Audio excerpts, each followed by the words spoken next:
Hello, and welcome to the Modern Romantic Podcast, where we celebrate and inspire romanticism through passionate people doing incredible things. Hi, I'm a menace to antique bookstores with rolling bookshelves. Hi, I'm Trey.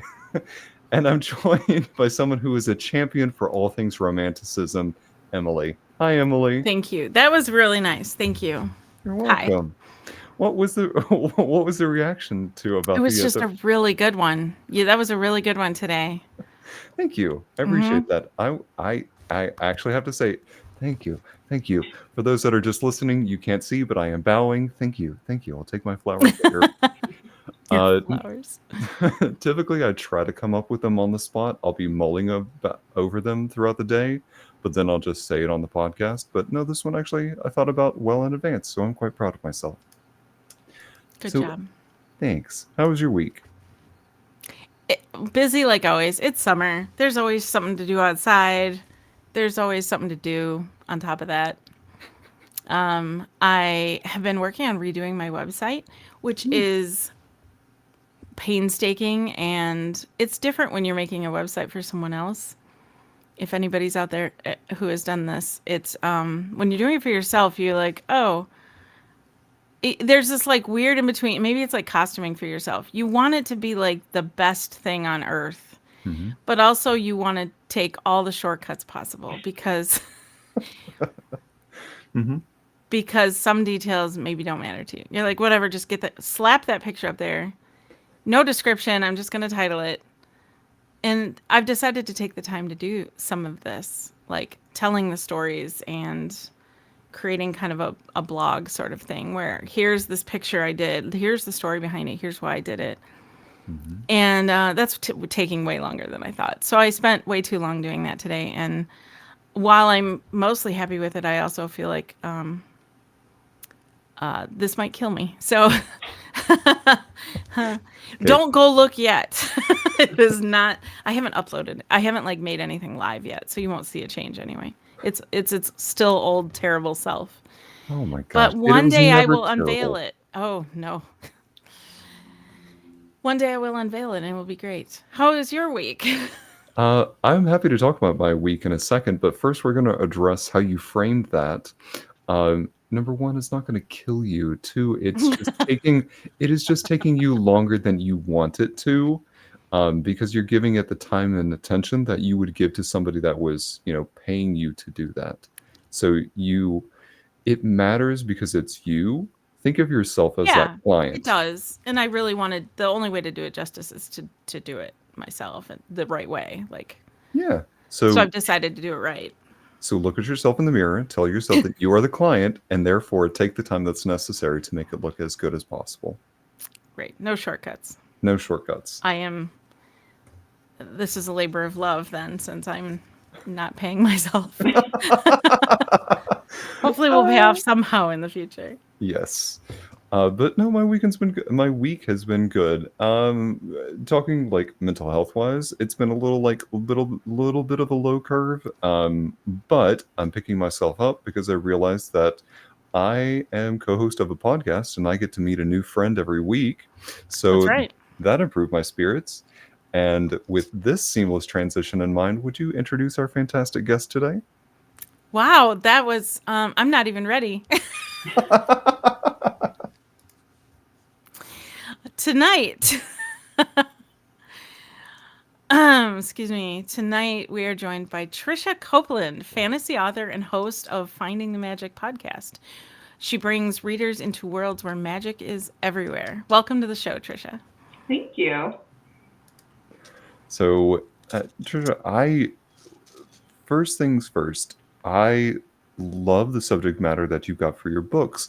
But like with any author, every person's journey into becoming an author is a little bit different. So, can you tell us a little bit more about how you got started with writing? Sure. I never thought I would like writing. I'm not like any other author you talk to. But I got into technical writing for my job. I was a research scientist and I got into technical writing and realized I liked that. And then when I stayed home with my kids, I was bored because I was chasing three toddlers around all day. Not bored, but my mind needed something. and I started writing a fictionalized account of my experience with anorexia. I was anorexic as a young adult, and I just started writing this story of people who experienced anorexia and how, it affected her life, and then how she recovered. And it was just like a movie playing in my head. I really had no creative writing experience. I didn't know what I was doing. I was just having fun with all these different characters that, were falling in and out of love and having drama, and on top of this, overarching plot line of recovery from this mental health disease. So yeah, that's how I started. And my sister-in-law, she's a very artistic person, most artistic person I know. And she said, well, I have to read it. And I was like, it was like 150,000 words at this point. And I mean, that's, a lot. And so I let her read it. And she's like, it's great. You have to do something with that. I'm like, I don't know how to do that. But I did have a friend who I found out was a self-published author and an editor. So I started talking to her, and she said, well, I'll read it. And I was like, okay, well, just tell me what you think. If it's bad, just read 2 chapters and tell me, And she was like, well, it sounds like a movie. It looks like you were trying to write a screenplay, but we can fix that. We can make it more novelish, which is what ended up happening. She ended up being my editor, and that became my first series, which is a 4-book series. Wow. I want to. Oh, go ahead. No, go ahead.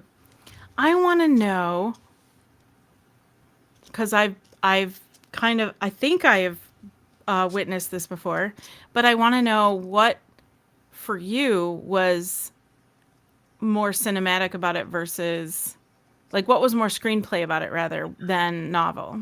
It was all heavy dialogue and action. Like, it didn't, Okay. It was literally probably almost all dialogue. Like, I got it. But this 150,000 words went down to like 120, and she split it into 2 books, and so it was just more learning to write, not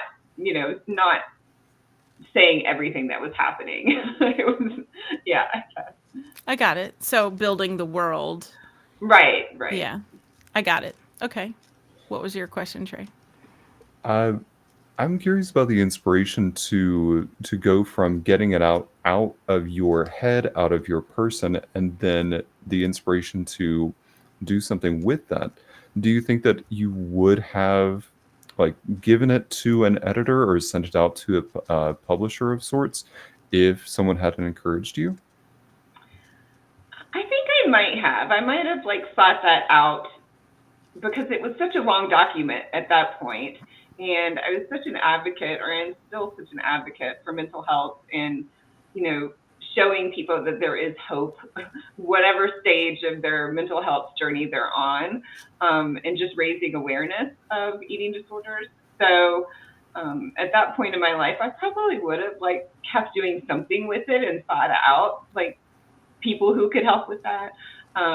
It's funny because I did a lot of querying for the first book when I started out, and Harlequin said, oh, but we wanted this to wrap up in 1 book. And I'm like, I'm sorry, I can't explain it in 1 book. So. Oh, good for you. No, this takes 4 books. I want a 4-book deal. That's right. So with that being such a personal, a personal topic, even though you are taking it and making a slightly different account of that, how do you balance writing that and being so vulnerable in that state while also making such a compelling world around it? I guess, I had to, and why I think I did a fictionalized account, which is I just didn't want it being too much about me. I wanted it being about, what the character experienced and how they overcame with their situation. So, I mean, a lot of times I do talk about my stories very close to theirs, but because that was helped me write it, I think. But yeah, it's just, I guess, having that little degree of separation from my character helps, and making it cooler and more sexy than my life actually was. So, yeah. Right. And that made it fun too, right? That made it yeah. You don't want to write verbatim what happened to you. Well, maybe some people do. Maybe some people have cool lives like that. But yeah. I mean, I'm a fae. How about you, Trey? I declined to comment. I'm in the witness protection program. Just don't tell him your name. Mhm. I want to ask, you don't tell. uh, with that, where was I going with that? I have completely lost my question. Pass I it back to you, probably Emily. derailed it. Yeah, I probably derailed that. That's awesome. Um, yeah. I don't want to. I wanted to jump into your podcast as far as topic, but I want to wait because we're still talking about, and you have many. You have several genres you write in, so I guess one thing I thought of to ask was about how you, I guess, how you balance those. And are you jumping around? Like, do you just have like a lot of ideas and you're like, okay, I want to try this one. I want to try this one, because that's how I would do it. Or is it more like, okay, this is just the, I don't want to say just, that's incorrect. Uh, but this is how I grew, or this is how I progressed through the writing I want to do. Right. So after I wrote my first series, it's called the Being Me series. I quickly jumped and wanted to write fantasy because that's what I love reading. That's my kind of my passion for the genre I like. So I wrote like one short story for an anthology, and it was so funny. My editor was like, "This isn't supernatural enough. Like, you need to do better here." So I amped it up, and it turned out to be a really cute story. And from there, I wanted to write vampires because they're my favorite. And then, yeah, and it didn't turn into a vampire series, but that's okay. But yeah, so I just started thinking about characters and what that looked like, and the world and where I was going to land. And so that became my Kingdom Journal series, which is about a trinity of witches. So, but I do go back and forth between my romance genre and my fantasy genre, and they balance each other out because in my fantasy genres, like, you have to put characters in like dire situations, and bad things are going to happen. People are going to die, or vampires or witches or whoever is going to die, right? And I get so intense about it and so wrapped up in my characters, whatever situation they're in, that I need a break. And I need a time when, the worst thing that's going to happen is the guy is going to break up with you or leave you, or something's not going to work out, right? Which is, that's sad too, but in a different way for me. So I'll write a fantasy story, and then I need a break to this, and I'll write a fun romance, and then I'll go back and write a fantasy. And then when you're doing those things, how do you fuel? This is a question I ask a lot of people, and that is, how do you fuel yourself for writing, whether it's in general or for each genre? I suppose it could be different. Do you intentionally go fuel your inspiration, or does it just come to you anyway and that's not as necessary?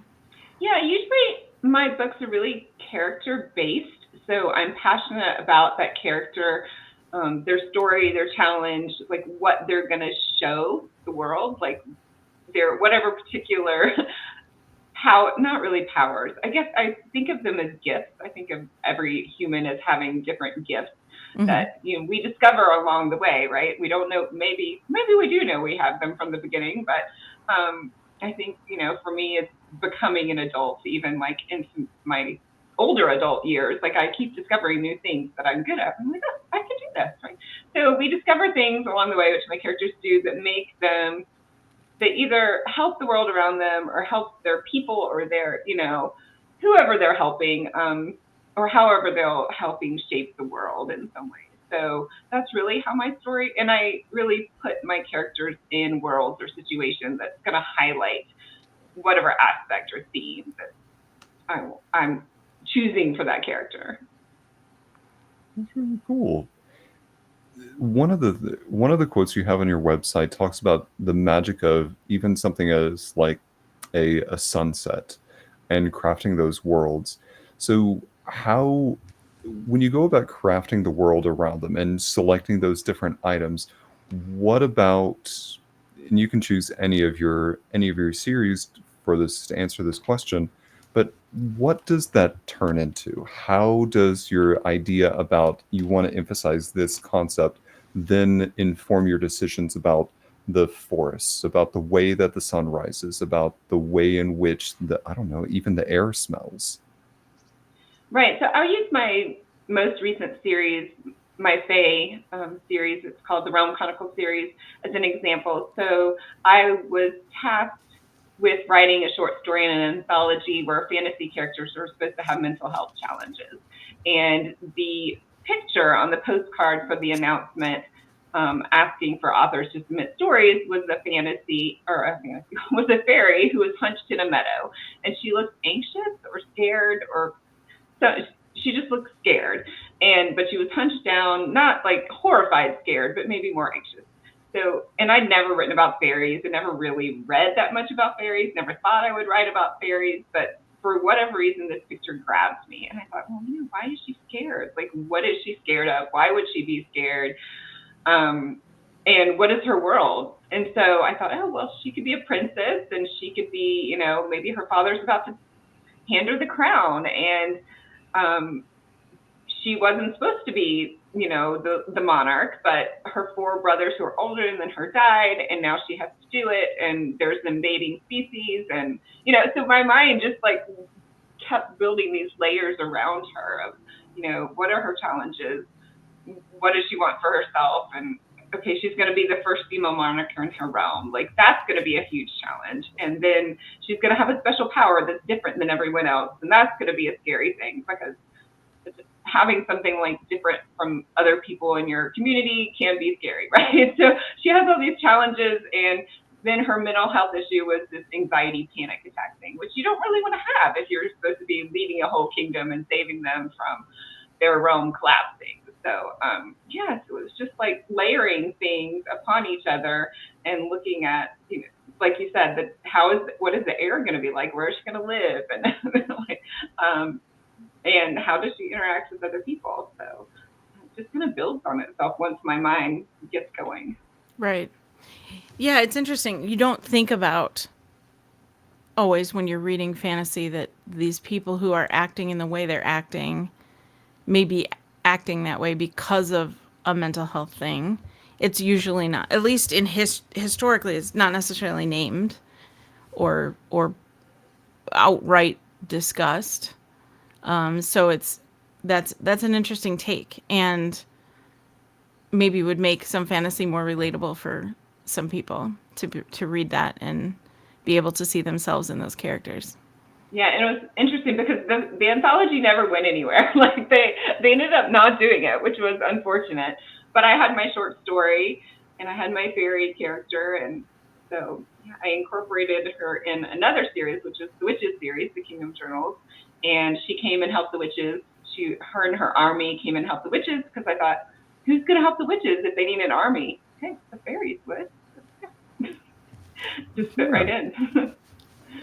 I mean, giving somebody that's about to be a monarch that level of mental health kind of reminds me of a conversation we had a while back with Gregory Maguire, who said something along the lines of what makes a character interesting sometimes is to give them something that's the antithesis of what you expect. So a monarch having this panic attack kind of anxiety disorder would be interesting to see and compelling to watch them like evolve over that and become this person, so you get more invested in that journey.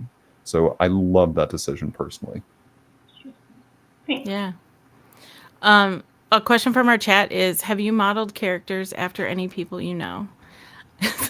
Well, I guess the question is yes, because I modeled my characters after me, but not any others specifically. Like, I feel like my characters are like mismatches of people I've met or things like that, beyond my fictionalized account of my first series. Sure.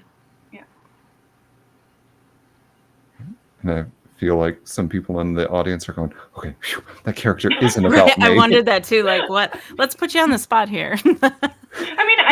I had panic attacks as a young adult, and I do know people who have had panic attacks and anxiety. So,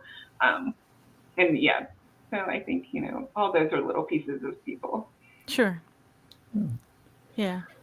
I feel like there are times when I have driven through towns or gone to an event or a gathering of some sort or met somebody new and picked up things where I've gone, okay, one day for my novel that I haven't written, I'm going to use that name for the tavern, and I'm going to use that name for the character, and this character trait over here this person has, my goodness, that has to go in there. And do you do the same thing?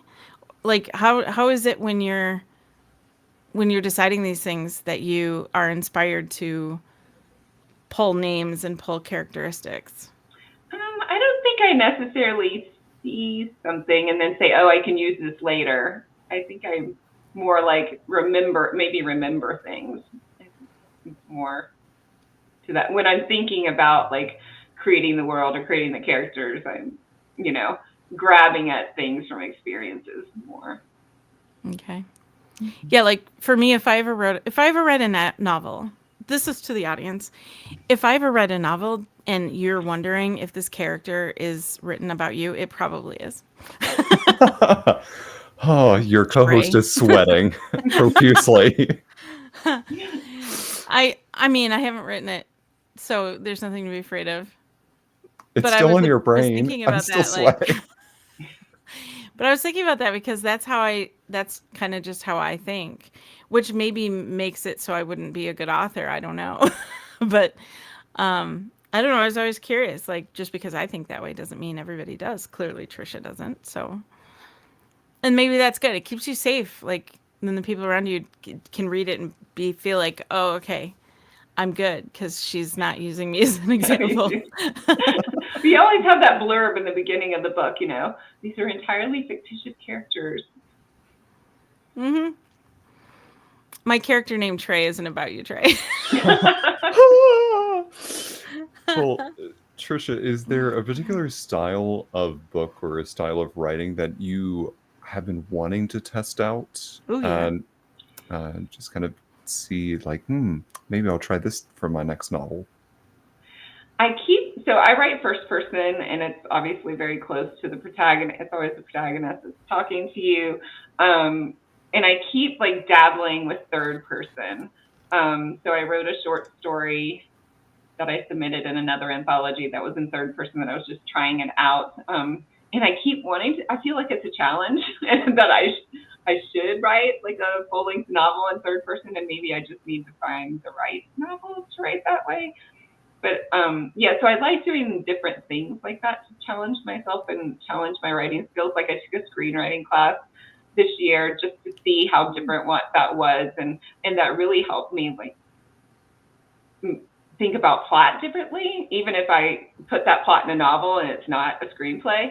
So I do things like that to kind of help increase my skills and kind of round them out. But I still don't know if I'm going to have that book that's going to be third person, because I love being in the character's head. Yeah. And knowing their thoughts, feelings, reactions. I will send whatever I write to you because I constantly find myself writing in third person, and I do not like writing in first person, or I'd say I don't like it. I find it challenging. So I feel like I need to send my drafts to you and be like, nope, let's do this.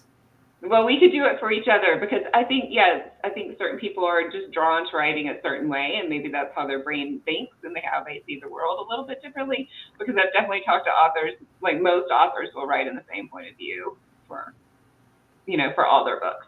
Mm-hmm. It just feels more natural, I think. I mean, that makes sense. If you read a lot of series by the same author, you kind of see that thread through their novels as well. And I like reading third person too. I like reading first person probably most, but I like reading third person too, and it doesn't bother me when I read it, but I just like, it's just not a natural state. Yeah. Sense. Sorry. No. You were going to say something and then I stopped. We do this constantly. Mm-hmm. Go ahead. This was about self-publishing versus, I guess, not like the graphic behind you for anyone watching is of a fairy as part of like your book cover for the Fae series. And I was wondering how you got to choose that then? Is that something you got to pick? actually on the cover. I should have had my book here, but I don't. But she is my character art for the Okay, yes. character. Her name is Titania. That's Queen Titania, and she on the cover of my books, I just have her face on the covers, That's right. and some wings behind them. So, but yeah, so that's my fairy, Queen Titania, and yeah, I had someone create her. So that was really fun because she has her arrows and she has her sword. But yeah, I mean, I love the graphics sometimes as much as the words. That's kind of why I was drawn to it. I like the graphics on To Be a Fae and To Be a Fae Rogue. It's kind of a cool, like, almost modern Fae look. I want to use that sparingly because who's to say it's fantasy, so modern may not apply. But that's kind of neat. The color choices and just the fantasy aspect with jewels on their faces and things like that. I just love that from an art standpoint. So I was wondering if you got to choose that or if that was somehow chosen for you. No, I got to choose that. It was actually an ice queen, so she didn't have red hair. She didn't have any wings. And my cover creator, Shower of Smith Designs, Eleanor Lloyd Jones, she helped me like put the red hair in and put the wings on and made her a fae instead of this ice queen that was the original image. So, and then I just picked different poses because they had a lot of the stock photos with different poses of the same, I guess, actress, for lack of a better term, right? So then we made her into, and I actually had to write a plot scene of how she got the jewels on her head, because I wanted her to not have them in the beginning and then to get them. So I actually had to think of how she ended up having those on her head. Okay. So that was fun. I wrote that into the story like after I found the cover image. Yeah. Very nice way to pair that though. Yeah, and To Be a Fae Queen. That's another image I thought that was really cool. A nice way to tie those together too, just visually. I like when books do that. I don't know. That's just not that my opinion necessarily matters, but I could see why, like, that the imagery on there makes me want to pick up the book. Well, thank you. Yeah. I definitely want to dive into the podcast, but I think my last question before we dive into that is there a book from the ones you've written so far that you wish more people would pick up and just devour? Good question. Probably my Azrea book. I wrote, it's called Azrea, Aztec Priestess. And I co-wrote that book with an illustrator that's local to me. And we met in an online networking group, and his art just really grabbed me. And we started connecting. We had Zoom calls. This is back in the pandemic. And he had like a goddesses art line that was like all hand-drawn illustrations, Matt Mays. And I was thinking something small. He's like, let's do something together. And I was like, oh, we could do a coloring sheet or a bookmark or something. He's like, why don't we write a book together? And I was like, wow, that is really cool. Like, I mean, he was thinking much bigger than I would have ever thought. So he always had this character, Azrea, who was like a goddess-like character who he had wanted to do something with. And he said, okay, well, this is going to be the main character. What are we going to do with her? And so I started doing some research and realized it was like Mexican or Aztec influence of the name. And so I created her character. She's an Aztec girl who has this special mark, but she's given to a shaman because her parents are scared of her, and the shaman promises to help her, like, her powers she has some powers. I won't say them because I don't want to ruin the story, but the shaman's supposed to help protect her, but then she realizes the shaman's actually using her for his own gain. So she decides to go on her own and try to save her people. Obviously the Aztec people are being overrun by the Spanish. So she goes on this quest. And so, yeah, it's more of a like upper middle grade book. So the character's 12 years old. But yeah, it's one of my favorite stories. Matt and I created the story, but it was really cool that it was the first time I ever sort of co-created something like that, and he illustrated it. But also, like, when I got stuck in the story, he'd say, oh, or if I'd say, I don't really like how this is going. I don't think this character would do this. What do you think? And then he'd help me find the answer. And he was always like, yeah, she wouldn't do that. So it was just amazing how, like, we aligned on her character and the storyline and things like that. It was a really cool experience. Honestly, I was gonna bring that one up because I love mythology, and so being able to pull from different cultures of mythology, it really appeals to me. So I'm glad, and even though I am 30 years old, I am happy to pick up that book. There's no age limit on reading. I was gonna say no. I mean, and like as an adult, I mean, I wrote it, so as an adult, I love reading it. So I think adults would love to read it too. And it was really neat because Matt's heritage is Mexican too, so it really just fits with everything. That's so cool. You talking about the co-collaboration of the book made me think about when you are creating your books outside of that co-collaboration, do you find yourself ever spitballing ideas off of other people? And if not, how do you get your sounding board for your ideas without going directly to your editor? Yeah, so I had this, well, my editor, that was my first editor / friend, Okay. she stopped being an editor. And so I have a new editor now that did the whole fairy series, Joe Michaels. But now I just have my friend, so I can say, hey, what do you think about this?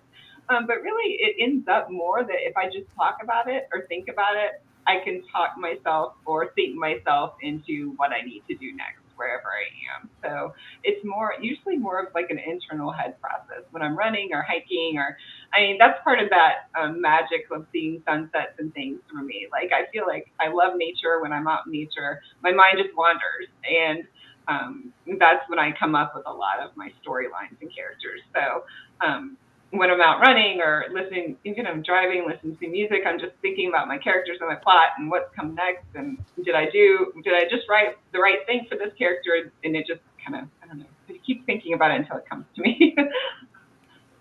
I think in a world where we're constantly moving through things and like putting out so much, it's refreshing to hear like, I'm just going to pause, and when the right thing comes to me, it'll come to me, giving it a little bit more time. So with that, you finding yourself running in nature or being out in nature, you have also talked about finding the magic in things, which is also the name of your podcast. Why does the term finding magic appeal to you so much?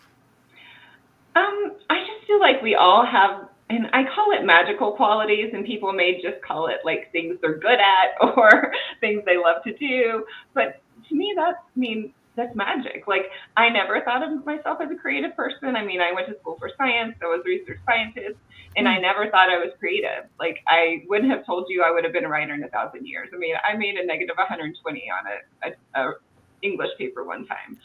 So, like, literally, my English teacher was like, where did this come from? So, and, so I think it was just like finding that kind of, I don't know if it's a gift or just like something that I can do, like or realizing that about myself made me think it's kind of magical. And like, we all have these little magical talents, I guess is the word I'm searching for, that, I just like believing it. It makes me happy to believe that this is sort of magical, and like really paying attention in the moment to all the things around you and how kind of every minute could be magical. I just like thinking that way. It makes me really happy. So, and I get excited when I talk to people with different talents and their projects, and hearing like authors that have different worlds they're building and all these powers the characters have. And yeah, it's just a lot of fun for me. I definitely can relate to that. I work in a makerspace where people come in all the time thinking, oh, I'm not creative. You've probably heard that a million times too, where people think, like you too, thought you weren't that creative. I have a science brain, or I have a math brain, or, just because I figured out a substitution or altered a recipe, that doesn't mean I'm creative, even though it is. Those things count. And when people come in and try something new and it changes them, I believe that's magical. I mean, that's something that and especially when they realize it themselves and how it changes them inside and how it gives them confidence. And now they're trying something else new. And that's something that is relatable for me, but also like, I love seeing that too. That's pretty incredible. It's like creating something from nothing, and isn't that magic in some sense of a word, right? Yep. What would you say is your most magical quality? Ooh, good question. Magical quality. Oh my goodness. I mean, it must just be writing, right? Like bringing these characters and stories to life, I think, and yeah, I think that's it.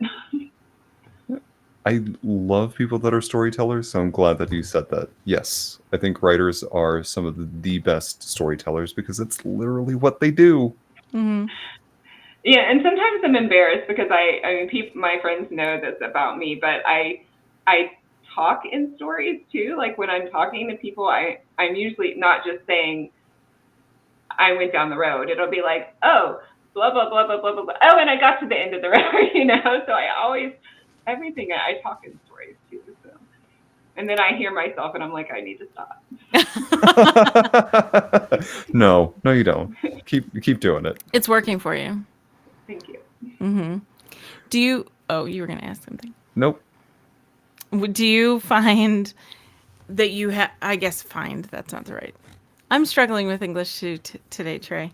Do you have, when you sit down to write, or when you sit down to maybe story build or make notes or develop a character, whatever process of the writing you might do to create the stories you create, do you have any kind of rituals or things you do to make that happen, whether it's a superstitious thing or just okay, I have to have my water, I have to have this pen or this tablet or this keyboard or this lighting or this sweater, whatever?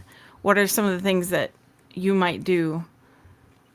I don't have any rituals per se. I mean, my space right here where I am, it's getting darker. You can probably tell. So sorry for that, but I'm in front of a window and I have nice trees and I can see the sky. So that's always good for me to be able to see outside. And I wish I had, computers were better about being outside. But right. yeah. The sun kind of cramps that style a little bit. But I move around sometimes because that feels good. It doesn't keep me stuck in one space. It's funny, I was just stuck in writing a book last week and I was telling my friend and she said, yeah, but have you made a date with your editor? Usually when you have a deadline, you're better. And I was like, oh, you're right. So a deadline just motivates me. And I wrote 4,000 words the next day. So nothing like pressure. Yeah. Even if it's self-inflicted. Right, yeah. Well, I mean, with that, why does pressure motivate us so much? Or why does a deadline, something like that, convince us to be more productive? I guess, go ahead. You can answer. Sorry. Well, I guess it doesn't matter. Well, I mean, I want to show up right. I want to show up correct, prepared. I want to look like I did work this whole time. I think about the last open mic night we had where we do this every other month. We do a poetry or spoken word open mic night and I run the thing. So when I show up, I usually go first just to kind of break the ice for everybody. So no one else has to go first. And I usually let people if they want to, but it's usually me and I'm fine with that. There's, many years ago, if you would have told me this is what I'd be doing, I would have been like, whatever. I'm way too shy for that. But I do it. And if I don't come with something ready, it's because I feel like I can't repeat the same things. I must read something new that I've created so that I can show up I'm I don't know, I just feel this, I put this pressure on myself. And so I make sure I have the date picked out. We've done this now where we pick the date for the next one before we leave the one we're in. So I have a deadline. And sometimes it's earlier that same day. I'm scrambling. I'm outside pacing. I'm walking around in the woods trying to like come up with something to present, to write, because I can't read something old because that's cheating. I don't know if that explains anything, but that's what I do. Kind of. Tricia, I'm curious your take on it. No, I think it's really individual, but I'm not going to fail, right? Even if it's Yeah. my own deadline, I'm not going to miss my own deadline. And maybe Right. that's like how I was brought up, or, what I was taught as a kid, or whatever. But yeah, definitely my work ethic, I guess. It feels like failure, but maybe it's not, and we're just saying it is. Like, but it does create that urgency that would be like failure. Maybe that's what it takes for some people.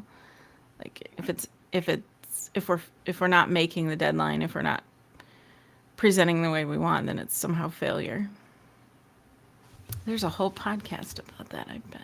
There probably is a whole podcast. A whole episode about this faux failure. You didn't really fail. No. Not at all.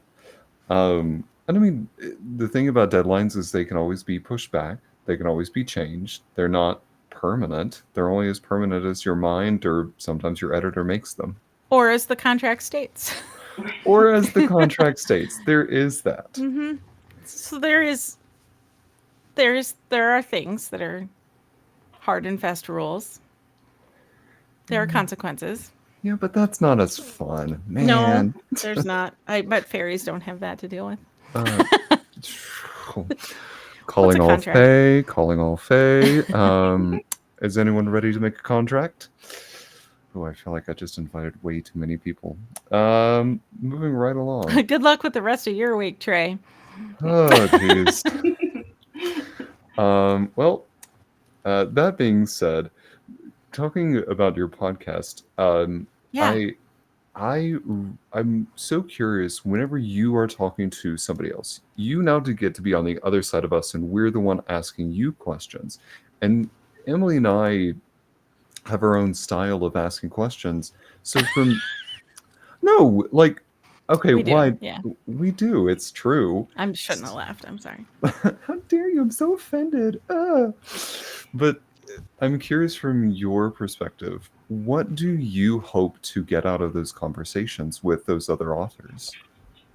Yeah, so I am really talking to them about their books and their process of creating their books, and really the story behind the story, like the why behind what they wrote. So what are like their hopes and dreams for, I mean, some of it is just, this is entertainment. I want people to be excited and happy. But some of it, they have their, whatever theme or I guess theme that they want to bring a highlight to. And so, yeah, I just love hearing about how authors come up with their worlds, their themes, Mm-hmm. their characters, their inspiration, and getting those in front of other people too. So I interview a lot of indie authors, so that's a lot of fun. Mm-hmm. Yeah. There've been Go ahead, Trey. I'm sorry. No, just gonna say I've been intrigued by some of the episodes, and I have them queued up on my Spotify to listen to later. So I'm really looking forward to it. And it's very organic, like this is too. Like one question leads to the next question, and then I mean, we try to keep it on the book and about the book, but or close to. Do you find that those episodes, when you've recorded them, that they are somehow therapeutic for you? This is for us. There are days when I'll dread, like, oh gosh, I just don't feel like doing the podcast, and then we do it, and it's like invigorating and like, oh, this is exactly what I needed in my week. Do you find that to be similar for you too? Yes, it is. It's definitely motivating, inspirational. If I'm stuck on something, or if I'm like not feeling like writing, I get really energized, I guess, that, sort of like gives you that little jolt of energy, or like, just kind of pick me up so I can like, oh yeah, we're doing this together. Mm-hmm. Yeah, I feel like it's motivating. Even if we're not in the same art form, I leave with, usually there's some truth bombs that happened, and I'm walking with those the rest of the week. Things like that. Trey's nodding. Mm-hmm. I'll be like, oh, if only I could stay up really late tonight and work on the thing, because now I feel like I can. And makes me want to go back up to my sewing room and like completely just organize the whole thing. Is that going to happen tonight? No. But am I going to be really excited and invigorated? Yes. I will close the door on that messy room and and it be no longer smiling about it. exists.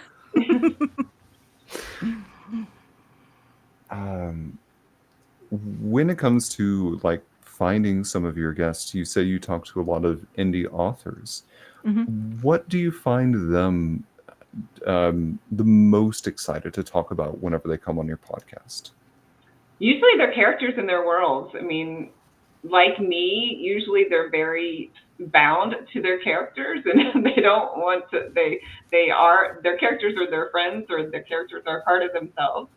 So even like the shyest author, if you get them talking about their story or their world, or they could talk for an hour. Like they would just start talking and keep going. And usually by the end, they're like, oh, I'm so sorry, I didn't let you talk. I'm like, this is the point of the conversation, for you to talk. Exactly. So, yeah. So with podcaster to podcaster, what tips do you have or what suggestions do you have for those that are maybe looking to start a podcast? Ooh, good one. Ooh, what suggestions do I have? You should probably do more research than I did. As you can tell, I tend to start things just like with my fairy books. I'm like, oh, I can write about a fairy because I saw a picture of a fairy. So the podcast started early 2021. It was sort of still pandemic time, and I was missing all my author friends. I usually went to like 2 or 3 author signings or these cons a year, and I saw all my time author friends, and I was missing that. And I thought, and I was in Toastmasters at the same time, so trying to increase my speaking skills because I'd been out of the job market for a while, and there was this project in Toastmasters that was like, oh, make a podcast. And I was like, ooh, if I do a podcast, I can talk to my author friends, number one, and learn about their new books and learn about all their new stuff. And I could share their new books and my new books and my stuff with everyone. So that was the first year, it was only me and my friends. One-on-one, but so yeah, I just started talking to people I knew and said, hey, do you want to do this? And they came on and we talked and we had fun. And now I have more publicists reaching out to me and publishing companies, and that's cool too. So yeah, but I love talking to authors. And I have to say, and I didn't tell you what other podcasters should do. Yeah, I'm not a tech person either. So if you can hire a tech person to make it look like really snazzy and professional, that's probably one thing. And have a web person that knows about SEO and can get you out there. That's a good thing, I think. All my weaknesses I'm listing now. Well, all of that is hard when you think about starting a podcast. The first thought you have isn't SEO. It's not, how do I make my website look good? It's the broadcasting part. And it's way more than that if you want to be found and listened to and actually have a web presence. And it's, things like that. It's kind of the same with a lot of art forms. You don't think about SEO when it comes to making art. You think about just making the art. And that's a challenge for every artist. Yeah. All those are secondary considerations to me. I'm like, oh, people are like, do you monetize your podcast? I'm like, what's that? Right. Exactly. What is monetizing? Oh, you can do that. Do I qualify for ad revenue? I have no idea. Still have no idea. The thing that strikes me, though, is that you still did it anyway. Is like, ooh, I could do this. And then even after the assignment was done, you continue to keep it going. So you jumped in head first and was like, that sounds fun. I'm going to try that. And you did it. And now you have and I'm 5 years. So, yeah. That's awesome. The statistics, and this is mostly for our audience, the statistics are that over 90% of podcasts generally don't get past the 3rd episode, or maybe it's the 1st episode. They don't last. People start, I want to do a podcast, and the momentum and the work that actually goes into it is a lot more than a lot of people realize. And so any podcast that is in that passes that first year, that gets past 3 episodes, is already in the top 10% of all podcasts, which is amazing. So the fact that you've even done it this long and that you have as many guests and episodes as you have is incredible. And that says something about I think it says a lot about your passion for it, but also that you care. And I think that's pretty awesome. Well, thank you. That makes me feel good. And also, it's very natural. Like, even the way that you are responding to questions or the way that you have asked us, like, it's very apparent that you are just a very honest, natural person. And Mm-hmm. I think that comes across. Well, thanks. Yeah, my best thing that my guests can say is I felt comfortable and I had fun. And I'm like, that's what I want you to do. I want you to come on and have fun. We're going to talk about your characters. We're going to talk about your stories. I'm going to ask you about that. And yeah. So, I mean, one of my coolest people has been like a 13-year-old novelist. She's written two like Awesome. 400-page novels. I didn't know she was that young when she came on my podcast. And afterwards, I looked at her bio. I was like, oh my God. Like, I thought she was kind of young, but then I was like, wow. And she's been on my podcast twice. Like, amazing girl. That's Super so fun. great. That is so great. Wow. And she was even really knowledgeable about SEO. She's like, my video got more watches than any of your other ones. I saw that. I'm like, yes, it did. That's pretty great. I mean, we got to watch out for some of these Gen Zers because, man, they will outperform us all the time. We've had a few younger people on the show too that I think the episode did pretty well. The episodes we had Adelie, the dancer, and we had Nina and Caroline for the magazine. Those are the 3 I can think of. Yeah.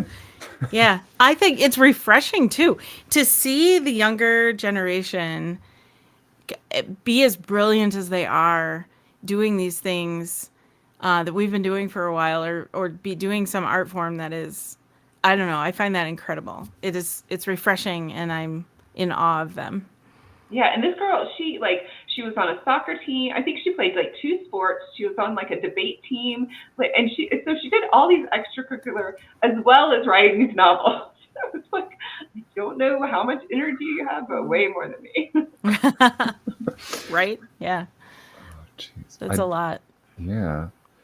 Well, speaking of the younger generation, and really, I guess the question should be framed to anybody. If you had any advice for those that are looking to get into writing, what advice would you get for someone that's maybe starting for the first time? I think just keep writing. Like, if you have a story that like wants to be told, and I mean, you hear others say this a lot, but it's like it comes in your head and you don't know why, and you just feel like you want it out in the world. I did take a lot of classes, because like I said, I didn't know how to write. I didn't know what plot structure was. I took a lot of classes. I learned more about grammar, and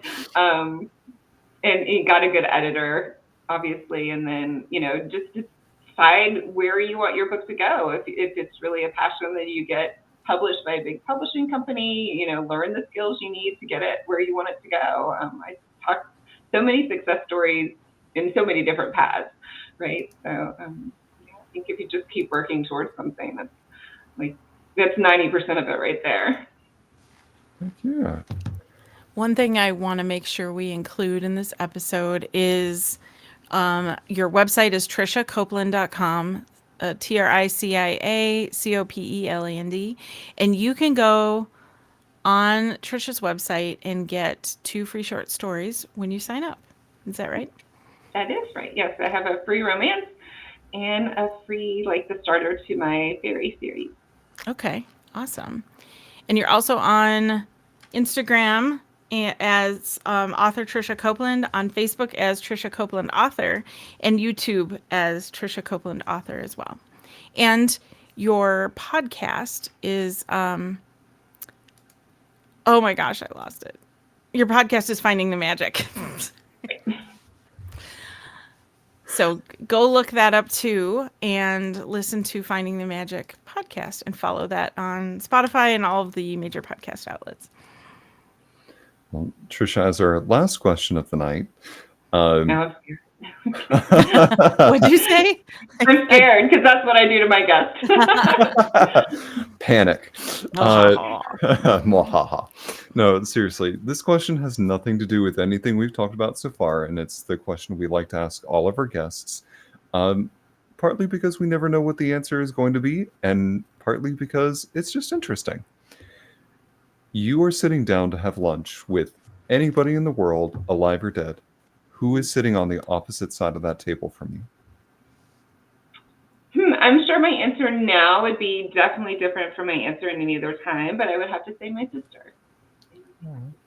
I left my sister 2 years ago, so if there's any one person that I would love to have lunch with, it would be her. Yeah, very nice. That's a great answer. Well, Tricia, thank you so much for spending time with us. Honestly, you've made us as podcast hosts feel very comfortable and very secure in doing this podcast. So thank you so much for joining and sharing your artistry with us. Well, thank you so much for having me. This has been really fun. Great. Good to hear. Thank you.